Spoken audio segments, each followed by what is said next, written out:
Maxillofacial surgery. So many people have this question, what exactly is this specialty? Hi, I am Dr. Arun Panda. I'm a specialist craniomaxillofacial surgeon. So now I'm going to be explaining you what exactly is this specialty.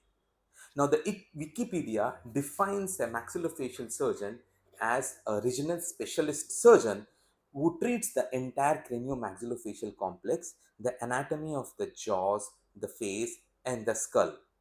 The surgical specialty focuses on the reconstructive surgery of the face, facial trauma surgery of the head and neck area and the jaws, as well as facial cosmetic surgery, facial plastic surgery, including cleft lip and palate surgeries.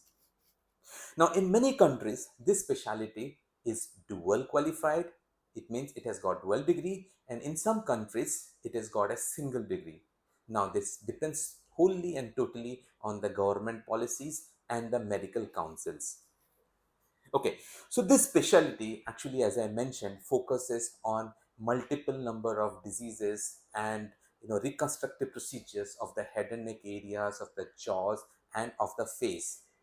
Now, what happens is this specialty actually also superimposes with many other specialties. I'm going to be explaining you how and what and how this happens.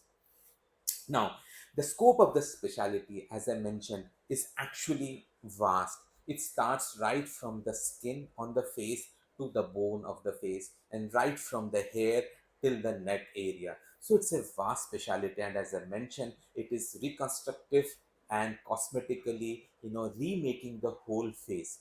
Now, let me explain you one by one subspecialty how there is going to be a superimposition into the other specialties. Now let's start with head and neck cancer. Now what actually happens is when we talk about head and neck cancer, the oral cancer and things like that, we have many maxillofacial surgical specialties which superimposes with plastic and general surgery specialties. So a maxillofacial surgeon is also trained in doing head and neck cancer, reconstructive surgeries and anastomosis to kind of treat the head and neck cancer patients. Now let's talk about the facial trauma or the craniofacial trauma. So when the patient meets with an accident, he's taken to the hospital.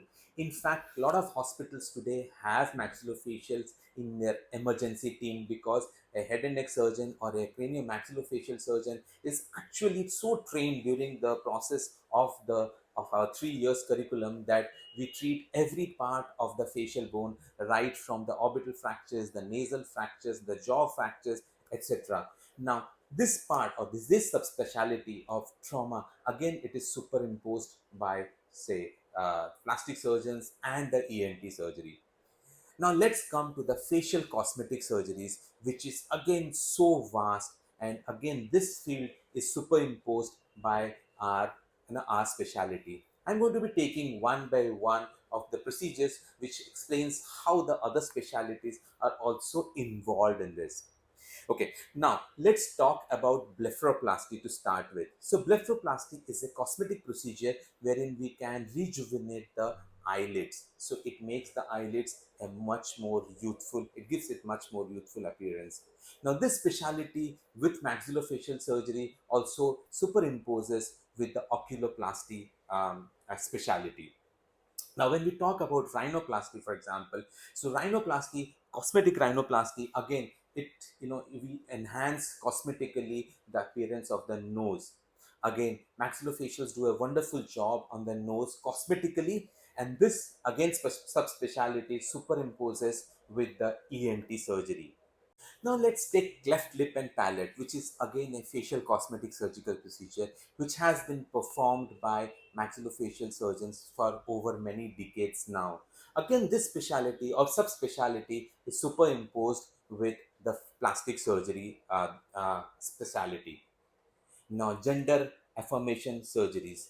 When we talk about facial gender affirmation surgeries, which includes facial feminization surgery and facial masculinization surgery, a surgery which is very close to my heart, and I am proud to say that I am one of the pioneers in facial feminization surgeries in our country. So this subspecialty again is superimposed by a plastic surgery specialty again. Now let's talk about hair transplant surgery. Again, it's a surgical procedure wherein we harvest hair from the donor areas of the body, like the occipital area, the beard, and the chest, and we put it into a recipient area where the patient has lost his hair.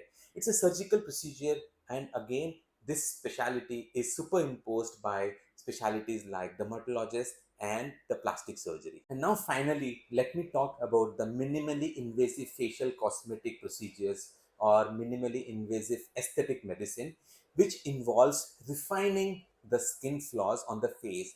Like, for example, if the patient has got acne scars, etc. So, when we are talking about that, we do a lot of procedures like lasers, like peels, etc., to refine the skin conditions. We can talk about rejuvenation procedures wherein, like, we're trying to reverse the signs of aging. We do multiple number of treatments like Botox, fillers, thread lifts, PRP procedures, microneedling procedures. All these are to enhance the production of collagen, thereby improving onto the aging skin and rejuvenating the skin. Apart from that, recontouring involves creating a much better looking facial appearance. Friends, finally, I'm going to read out a, a paragraph from Wikipedia. In the United States and globally, the treatments may be performed on a craniomaxillofacial complex by a maxillofacial surgeons, which includes cosmetic surgery of the head and neck, like facelift, brow lift, blepharoplasty, Asian blepharoplasty, otoplasty, rhinoplasty, septoplasty, cheek augmentation, chin augmentation, genioplasty, oculoplasties, neck liposuction, hair transplantation, lip enhancement, injectable cosmetic treatments like Botox, fillers, platelet-rich plasma, stem cells, chemical peels, and mesotherapy. This is apart from the other things which I just mentioned, including the orthognathic surgery, the oncosurgery, the cutaneous malignancy, the pathologies, the malignant pathologies, craniofacial anomalies like the cleft lip and palate, temporomandibular joint deformities and disorders, and much more, which is available on the Wikipedia. So that's about the specialty of maxillofacial surgery, which I consider it as one of the most elite branches of the surgical specialty. And I hope this helps all our viewers and our friends and all my patients. Signing off, this is Dr. Arun Panda, a craniomaxillofacial surgeon who has been practicing facial cosmetic surgery for over 2 decades now.